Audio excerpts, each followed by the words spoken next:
خواتین و حضرات، انفیکشن کنٹرول سوسائٹی آپ کی صحت کے لیے، آپ کی آگاہی کے لیے مختلف مضامین آپ کی سماعت کے لیے پیش کرتی ہے۔ ہم ان مضامین کے ساتھ کچھ ایکسپرٹس کے انٹرویو بھی آپ کو سنانا چاہتے ہیں، جن کے ذریعے آپ کو بہترین طبی معلومات آپ تک پہنچ سکتی ہے۔ پاکستان ان ممالک میں شامل ہے جہاں بچوں کو جنم دیتے وقت ماؤں کی شرح اموات سب سے زیادہ ہے۔ دوران حمل اور زچگی کی بلند ترین شرح اموات ہمارے لیے کسی المیے سے کم نہیں۔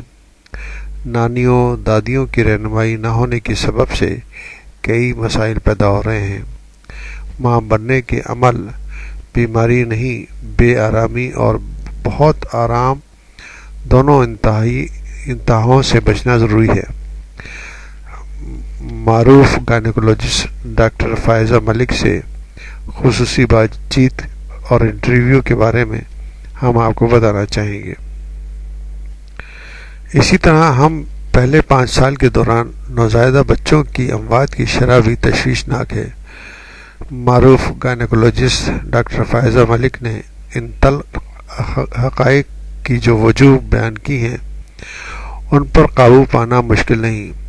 شرط یہ ہے کہ عوام الناس، میڈیکل کا شعبہ، حکومت اس معاملے پہ سنجیدگی سے کام کرے۔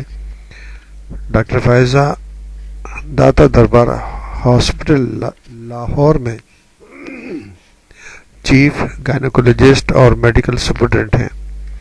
انہوں نے 1982 میں کنگ ایڈورڈ میڈیکل کالج سے MBBS کیا، جبکہ 1987 میں گائنی میں میڈیکل اسار ڈپلومہ کیا۔ 1989 میں داتا دربار ہاسپٹل سے وابستہ ہو گئی۔ فرائض انجام دہی کے دوران متعدد مریضوں کا کامیابی سے علاج معالجہ کیا۔ وہ امراض نسواں سے متعلق ہونے والی متعدد بین الاقوامی کانفرنسوں میں شرکت کر چکی ہیں۔ ان کے بین الاقوامی جرائد میں شائع ہونے والی تحقیق مقالوں کو بھی قدر کی نگاہ سے دیکھا جاتا ہے۔ امراض نسواں اور زچہ بچہ سے متعلق ہم ایک تفصیلی بات چیت آپ کو سنانا چاہیں گے۔